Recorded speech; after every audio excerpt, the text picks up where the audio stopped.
Fatena, je suis avec mon collègue Alain Diana Sarr waroon naa ko présenter nga xam ne ni ñaar ñoo teewal tey DGPU à cette rencontre questions yi jóg bëri nañu monsieur le préfet donnez-moi plus de 2 minutes vraiment dama bëgg a répondre de manière très large voilà il faut que ñu gindi population yi te tey voilà dañuy waxtaan ñu génne question yu bëri am na ku poser question daal ne pourquoi 9 ans après de 7000 hectares tey ñuy wax waxu 200 hectares donc dafa am confusion boo xam moom mooy li am moo di projet Casa Orascom mooy 212 hectares le projet du pôle urbain de Lac Rose c'est sur 7000 hectares la état décidé ne 7000 hectares la sur 7000 hectares yi état nañu 2282 la ñuy aménager parce que ci 7000 hectares yi dafa am ay zone bay am ay zone sàmm am ay zones yoo xam ne ñoo ngi ca doon def leneen ñu ne mun leen a urbaniser 7000 hectares donc 5000 hectares bi yëpp c'est prévu pour protéger ces zones pour que nit ñi mën di bay nit ñi mën parce que boo jëlee mbedd nga tabax lépp ak ay kër kan mooy dundal ñooñu fan la ñuy bayee bay dund donc il fallait que ñu def xam nga lu tax ñu def loolu parce que état s'est rendu compte que 7000 hectares yi buñ ko bàyyee noonu nit ñaa ngay tabax di dem rek ñoo ngay tabax de manière anarchique te nag dañuy waxtaan wax dëgg ca la da ngay gis koo xam day xëy dagg toolam dem def ko lotissement tous les jours mi ngi am ay mutations yi ñu nga xam donc pour maîtriser l'urbanisation éviter mu am anarchie comme ce qui s'est passé moo tax état jëloon décret de sauvegarde daal ne nañu def décret de sauvegarde autour du pôle urbain du Lac Rose loolu moo indi woon le projet du Lac Rose depuis 9 ans ñu ne démarré wuñu oui effectivement parce que dañoo nekkoon sur 2 fronts entre Diamniadio et le Lac Rose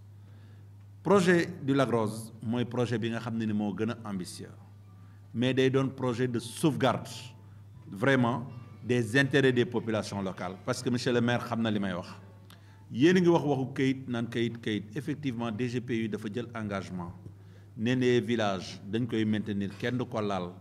fiñ li ñuy travailler moo di dañuy def upgrading moo di mise à niveau de ces villages dañuy ñëw xool nan la ñuy restructurer les villages pour que ñu jox leen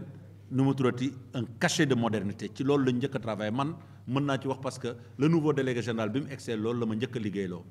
produiral ma une note technique boo xam ne dañuy xool nan la ñuy def ba nga xam ne ni dana na restructurer les villages permettre à ce que ñu bañ a am un développement à 2 sens fii xëy def nii fa la ñu seen mu nekk zone boo xam ne ni demeewul doon naka sudul noonu donc loolu day les préoccupations des autorités lu tax moo koy wax dafa am beneen élément boo xam moo ci dugg ndax dañu ne projet bi ingénierie sociale la demandé dañuy travailler sur l'ingénierie sociale moo tax sànq ba léegi nit ñaa ngi wax Casa Orascom dañ ne ko li ngay njëkk a démarrer moo di que fa ngay démarrer tabaxal jàkka ju mucc ayib jumaa ngay defar pour que ñëpp mën cee profiter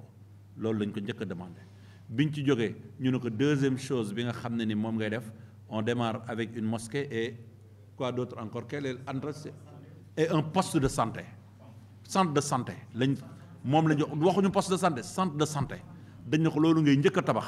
boo tabaxee poste de santé boo xam ne ni tey centre de santé boo xam ne ni population Bono ba Kër Maram Mbeng Kër Mbaalo Deni Géej wàcc dem Kër Simbiri ñëw wàcc ci suuf ñoo ñëpp danañ ko profité mën di fajoo foofu loolu c'est le premier élément que nous avons demandé DGPU loolu la njëkk a demandé deuxième chose ñu ngi naan 212 hectares ni ko monsieur le maire waxee laa koy waxee waat forêt bi kenn du ko laal parce que les eaux et forêts ñu ngi fii taxaw duñ ko nangu sax ñoom seen bopp parce que forêt bi man wóor na ma ne moom mag te am naa yaakaar ni moo sama yaay bu ko sama yaay magee bëriwul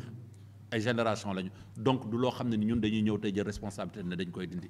la deuxième chose bi nga xam moom mooy li am Casa Orascom li ñu ko demandé moo di ko impérativement la nga mën a def boo dikkee balaa ngay démarrer la première des choses à faire moo di defal des pépinières de reboisement le reboisement day un des points essentiels boo xam ne ni ci la Casa Orascom di liggéey DGPU da ko exiger ne ko nii la ñuy def pour que ñu mën a préserver la qualité de vie au niveau du lac nga xam da nga mën a defar des projets xam nga boobu ba léegi ñu ngi doon defar piste bi nit ñi di jóg di rebelle wu daan du am jàmm ak la paix ñun suñu directeur bi ñu ko waxee ak ñun dañ ne ko nañ ko teg ci suuf ba nga xam ne ni def nañu étude d'impact environnemental parce que étude d'impact environnemental c'est quelque chose de sérieux validé par la DIRECT bu DIRECT taxawuloon xamoon ni projet bi tey day am impact sur l'environnement sur le milieu naturel sur la végétation ak sur la forêt classée duñu mës a taxaw ne dañu koy valider comité technique ba audience publique di mën a am loolu c'est des éléments yoo xam ne ni il faut que ma insister ci pour que nit ñi comprendre toujours ñu ne ñu lu tax joxuñu leen ay boo qu'est-ce qui est prévu sur les 7000 hectares mais 7000 hectares yi wax nañ leen cimetière à la kulli xaal ñun dañ ko programmer ay tali am na mais yooyu ay investissement la yoo xam ne ni du Casa Orascom moo koy def encore dañ koy préciser parce que am na yenn yoo xam ne ni ay aménagement la c'est du ressort de l'État te la DGPU travaille pour trouver les moyens pour que aménagement yi mën a am ba nga xam ne ni dañuy am ay routes yoo xam ne day relier tous les sites gis nga piste bii nga xam ne nañ ko bloqué woon bi jógee fële Tivaouane Peulh ñëw nii bi ñu bloqué woon kooku tey bu ñu ko bàyyi woon 5 minutes la ñuy def pour ñëw ñàgg fii contournement bu ngan bi ñuy def yëpp duñ ci fekk mais loolu c'est des projets structurants dafa am yenn éléments yoo xam ne ni dañ ciy travailler et que c'est des gens gëm leen ni ña koy def nii c'est des Sénégalais ñoo xam dañoo bëgg dëkk bi te dañuy liggéey te tamit pour sauvegarder et préserver les intérêts des populations locales loolu dafay loo xam ne ni c'est une exigence boo xam ne ni moom lay DGPU di travailler tout le temps ñu demandé ma encore quelles sont les retombées pour les villages mais les retombées pour les villages sont claires les retombées des villages sont claires ñun dañ ne ñii li ngeen di njëkk a def moo di que kenn du employé nit jële ko ca bitti loo xam ne ni bu fekkee ne am na ci population ya nga xam mën nañ ko tey du ñu nangu ñu dem jële ay maçon ci biti jële ay ouvrier fu ñu ko jëlee ñëw tabax si fii ne dañuy tabax alors que am nañu des populations qui ont la qualité de pouvoir travailler dans la zone demande nañ leen centre de formation demande nañ leen mise en place de terrains aménagés yooyu yëpp ñoom wan nañu une bonne volonté je parle sous le contrôle de Abdou Salam qui est le patron Abdou Wahab qui est ici représentant de Casa Orascom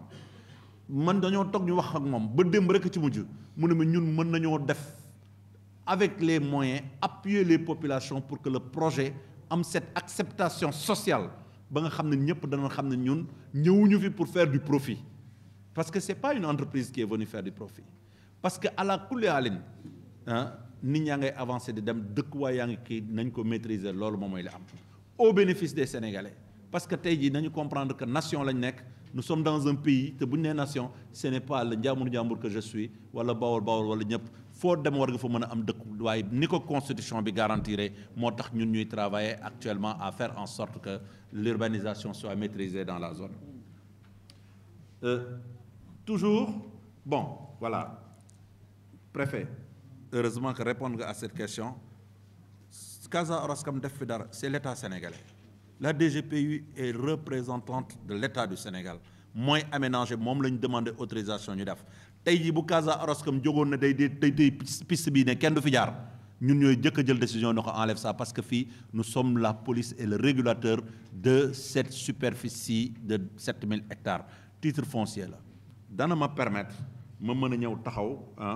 ci question yi nga xam ne nii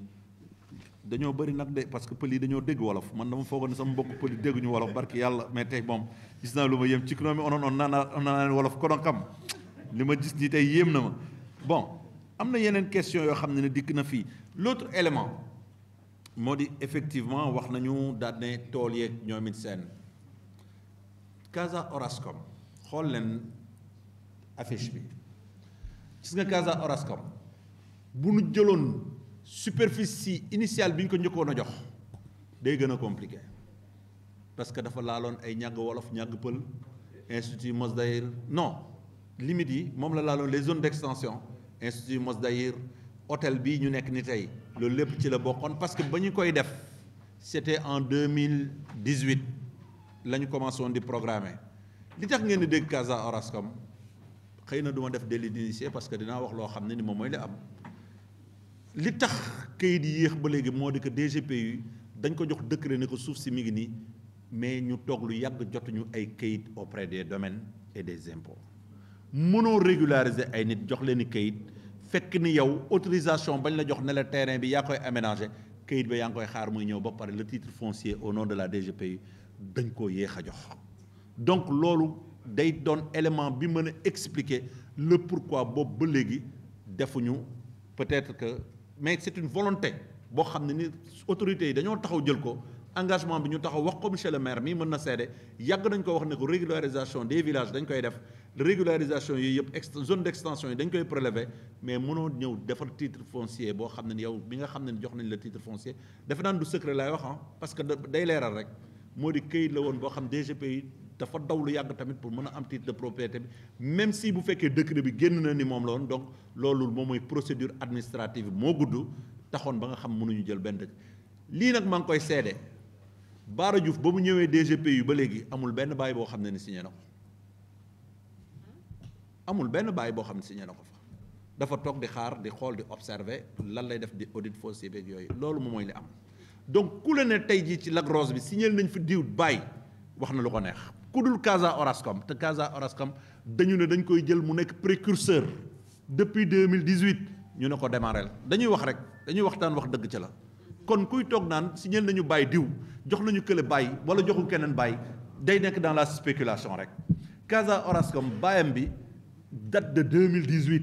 kii mën na seede li ma wax décembre 2018 la yàgg na donc bi ñu ko defee du temps de Seydou Sy Sall la c'est un bail qui date du temps de Seydou Sy Sall du Diène Farba Sarr du jamonoy nu mu turati tamit nu mu turati Bara Diouf daf ko fi fekk parce que booy commencé da ngay commencé dara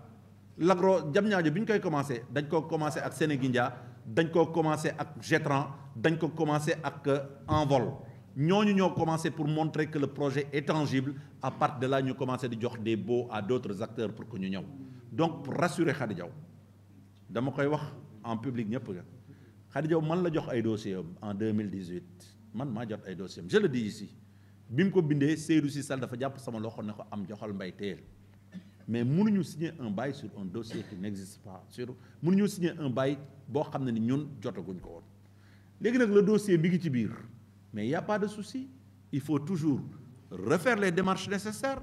auprès des autorités ñu instruire le dossier parce que dafa am nag noo xam ne ni moom lay dossier noonu lay jaar day am fond boo xam moom lay jaar la ñuy tuddee service technique ñooy étudier la faisabilité du dossier xool ba mu egg ñu ne dossier bi de li kiy demandé loolu c'est normal war nañ ko attribuer war nañ ko defal leen man su ma sañoon man de sama wàllu bopp et je pense que idée boobu yàggoon na nekk suñu xel ñun waa DGPU yàggoon na nekk ndax yàgg nañ ko waxtaane hôtel bu fi nekk tey jii mën a nekk li ñuy wax mise à niveau mën a am un titre foncier lever des fonds pour wuti xaalis mais loolu avantage hôtelier bi la avantage zone bi la avantage ñëpp la mais lépp loo gis day doon projet bancable un projet boo xam ne ni day fiable techniquement day fiable économiquement day fiable aussi sur le plan de la faisabilité xam nga faisabilité moom mooy lépp loo xam ne ni dafa am donc ce sont des éléments importants sur lesquels man dama ciy insister la DGPU waxul ni du jox kenn kayit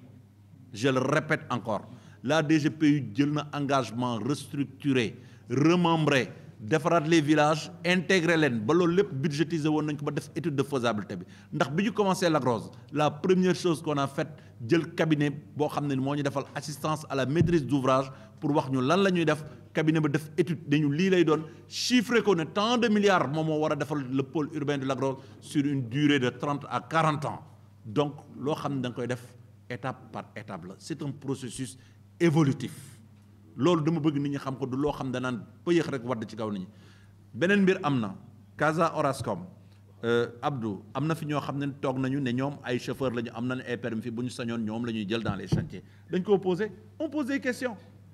les retombées sociales nous travaillons pour que le projet Casa Orascom mën a am retombée sociale que ku ci nekk mën cee gis sa bopp parce que du projet boo xam dañ ko jëlee fële ñëw na ko fi cëpp sànne ko seen kaw mu ñëw wadd seen kaw seen kaw noonu non day am un travail d'ingénierie sociale ñun bu ñu sañoon les ASC yi fi nekk dañ leen di accompagner ba nga xam dana nekk à un niveau ñun bu ñu sañoon waxuma dañ koy def de waxuma dañuy demander Casa Orascom mu def mais suñu sañoon tey jii ñu jeunes yi am des espaces yoo xam ne ni fa la ñuy footballer mais li nga xam ne ni moom mooy li nga xam c'est indéniable le projet démarre par la construction d'un centre de santé et par la construction d'une mosquée boo xam ne ni c'est au bénéfice de toutes les populations de la zone encore une fois au nom de la DGPU damay ñëw yor kaddu boo xam ne da leen di rassurer kaddu boo xam ne ni kenn spolié wul kenn kaddu boo xam ne ni la fi nekk dañ koy jël xool nan lañ ko mën a intégrer ci biir la ñuy def kaddu goo xam ne ni village yi tey bëgg nañu bu ñu paree ñu bañ daan ne fii de ñi fi dëkk ay bourgeois lañ waaye fii ñi fi dëkk ay taudis la ñu nekkee loolu mooy objectif DGPU sur 2282 hectares la ñuy travailler tout le reste dañ koy def ay zone agricole ñu préserver ko pour que agriculture mën de continuer tout le reste mën a nekk telle ou telle chose am na nag sama benn tata boo xam ne ni jël na kàddu cri de cœur la boo xam da ko lancé bien que loo xam ne ni bëgg nañ ko mais ñun dans l'aménagement global c'est des réseaux yoo xam ne ni programmé nañ ko mënuñu la wax ne la tey lañ koy defar wala suba lañ koy defar lépp loo gis ay programmation la le promoteur moom defe naa bu ñëwee na ko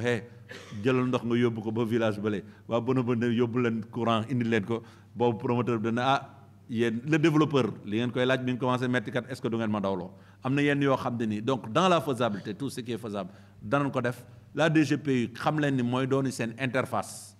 entre avec le maire de la commune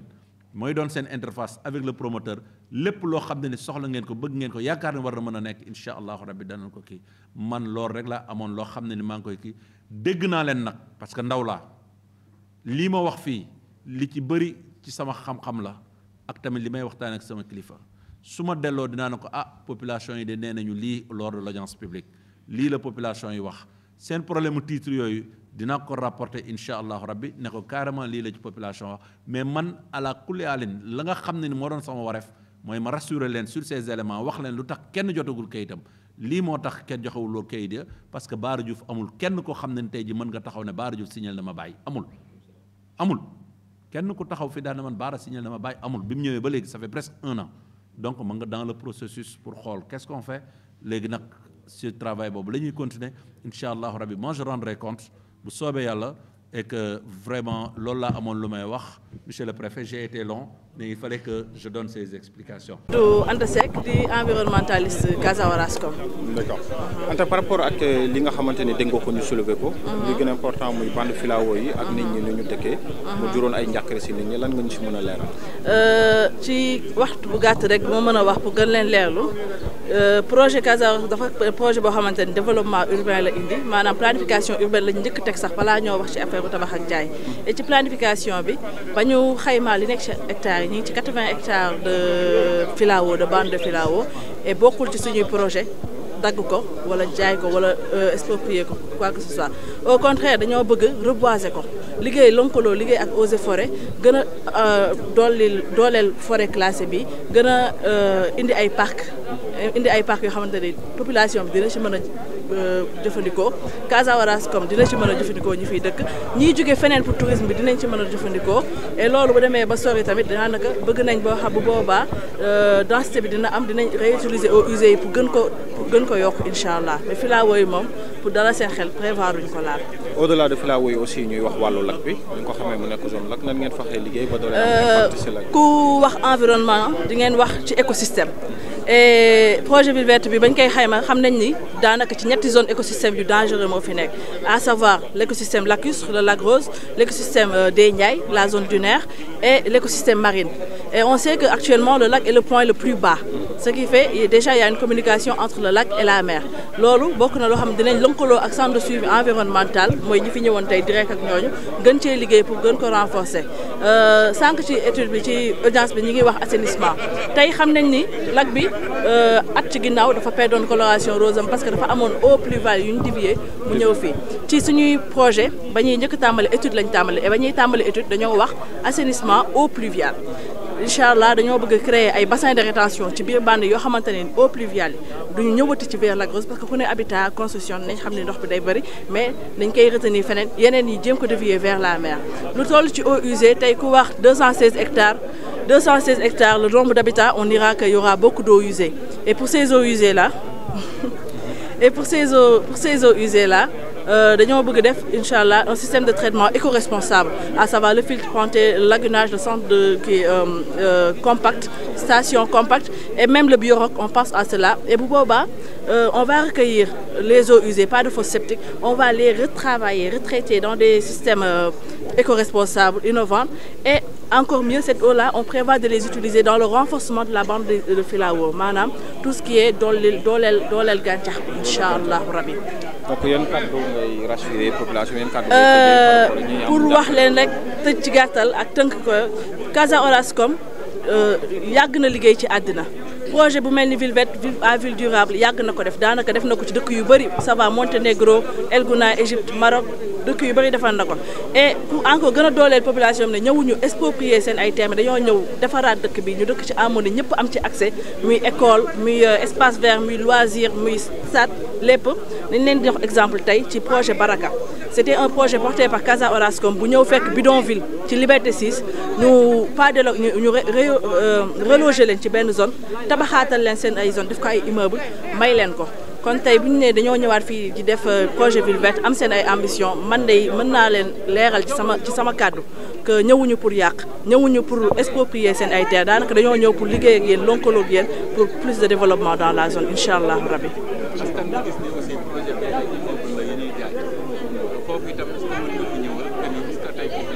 Accessibilité. Pourtant tey ci présentation bi ñu ngi wax lu leer Casa Orascom projet de ville verte la on va prévoir inchallah bu ñu ko yàlla mayee dans le cas environ 18 000 logements dans ces 18 000 logements lu njëkk solo lu ñu si yegg BGPU c'est des logements sociaux accessibles à toutes les couches d'où l'entrée de gamme daanaka pour le moment on a défini 3 à 4 quartiers yoo xamante ni logements yi cher maanaam le prix peut-être va varier de 15 à 35 millions et dañuy am ay facilités de paiement location vente VFA wala nga dugal genn wàll ñu jox la 10 ans yoo xam ne da ngay fay décès bi kay tey population bi jeunes yi surtout ku ci bëgg normalement foo dugal sa njaboot nga ñëw ñoo jage boo ñëwee waxtaan ak ñoom mën nañ la dugalal ma yokk ci tamit wax nañ ko ci ay action RSE action yu bëri prévoir nañ ko xam nga mënoo ñëw ci dëkk dafa goo audience toogagoo population bi ñëwaat di wax ak ñenn ñi ci ay action mais tey audience bi jàll na man ci sama bopp dinaa gën a jage association des jeunes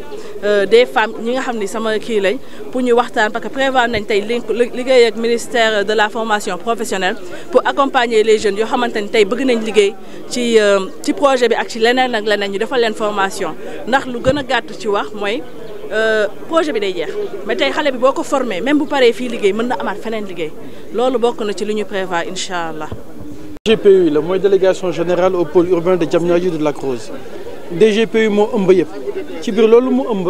ci la Orascom bokk en tant que développeur tey nag li ñu doon laam-laamee ñëw na présenté nañ ñu ko donte ñun sax am nañ ci ay ndaje yu ko jiitu mais tey la woon ndaje bi ak askan bi jàpp naa ne ñi fi jël kàddu ëpp nañ juróom fukki nit ñu ci joxe kàddu te kàddu yëpp bokk na ci dara mooy dañu bëgg commune Tivaouane Peulh nekk commune bi nga xam ne moo ëpp développement ci Sénégal te bu fekkee da nga bëgg sa commune nekk commune boo xam ne ci Ndakaaru ci Sénégal mooy commune bi ñuy gën a am développement il faut que yenn genre projet yi mu agsi tey nag projet bu ñëw projet de développement la ñu ko woowee ville verte mooy dëkk bu bees waaye boo xam ne day ànd ak garab ànd ak gàncax gi ba nga xam ne nekkin bi fi dafay neex ndax ñun xam nañ ne que macha allah li ñu am ci géej kenn amu ko am Lac Rose am position boo xam ne suba VDN bi fii lay jaar génn ci Lac Rose tey ñi dëkk foofu yëpp muy ñàgg pël ñàgg wolof bënnoo ba Kër Maram Mbengue Déni Géej Nord ñoom ñëpp seen dem ak dikk day gën a yomb bu ëllëgee rax ci dolli mu nekk projet boo xam ne day indi ay dëkkukaay day indaale tamit ay infrastructure muy ay centre de santé ay école ay centre de formation mais tamit day bàyyi wàlle xel Lac Rose ñëpp xam nañ ne ku ne Lac Rose wax ne que site touristique la boo xamante ne si dañ ko war a préserver te loolu tamit ñi ci xarañ ñëpp ñëwoon nañ tey pour jox ñu li nga xamante ne si loolu lañ liggéey depuis ay jamono. ay njàkkare jógoon fii si. waaw loolu tamit kàddu yi leer na njiit yi yàgg nañ ñu wax ne que yenn dëkk yi kenn du leen laal wax ñu tamit ne que danañ ko firndeel ci ay kayit yoo xamante ne si danañ leen ko jox waaye boobu ba léegi gis nañ ne kayit yi ñëwuñu te gis nañ ne que am na ñeneen ñoo xam ne ñi ngi commencé am ay projet ak kayit waaye tey tamit DGPU démb rek délégué général bi woo na ma leeral ma ne que incha allah dëkk yi nekk ci pôle yëpp ak ñi fa am tool ak yooyu yëpp dinañ leen jox seen kayit donc suñu xel gën na dal tey ndax tey d'une manière officielle ak ñi nga xamante ne ñooy acteurs yi muy service technique état muy autorité préfectorale bi ñëpp ñi ngi woon fii te ñëpp d'accord nañ ci benn cadre ne que li ñu dese léegi mooy DGPU jox askan bi kayit yi pour que askan bi tamit mën a noyyi kenn ku nekk mën a dem def investissement yi nga xam ne yooyu la laaj. L'impact côté concernant l'environnement et tout ça bande de filao yi aussi nekkoon ay jàkkare am na ko fi soulevé.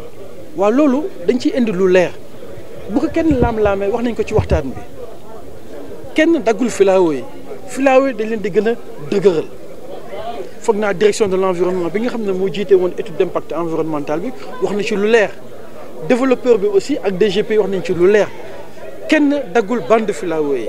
waaye nag ci biir aménagement yi bu amee foo xam ne tali daf fay jaar te mu am wala yoon wala yenn yëf mu am ay filao yu mu war a laal dinañ wàññi ñaata filao la jël ko jëmbataat ko ci biir ba nga xam ne dara du wàññeeku fii daal jàppal ne que lépp luy garab dañ koy taaral.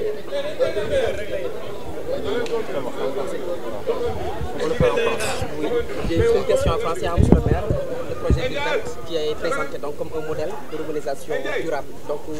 selon vous, qu'est-ce qui est concrètement le bénéfice pour le Lac Rose et pour les habitants de la zone? D'abord, l'approche, c'est que nous avons toujours voulu que la commune de Tivaouane Peulh Niaga soit une commune de référence, pour ne pas dire une des plus belles communes du Sénégal. Nous sommes en train de poser les actes qui feront de cette commune la plus belle commune de Dakar en tout cas et du Sénégal. Pourquoi? Pour la simple et bonne raison, c'est que nous profitons de presque 15 km de façade maritime. La seule commune dans la région de Dakar à avoir 15 km de façade maritime. Nous sommes la seule commune aussi à avoir le Lac Rose, qui est un site touristique, plus ou moins le deuxième site le plus visité au Sénégal. Nous ne pouvons pas avoir ces deux critères. Avoir une population en forte croissance, avoir des jeunes dynamiques, des populations dynamiques et dire que nous n'avons pas les moyens d'être la plus belle ville du Sénégal. C'est un objectif qui sera atteint parce que si vous voulez, dans l'avenir, habiter ou bien fréquenter une zone verte, une zone agréable, une zone non polluée, ça va être la nouvelle ville verte du Lac Rose, accompagnée des villages environnants. Donc pour ces motifs déjà,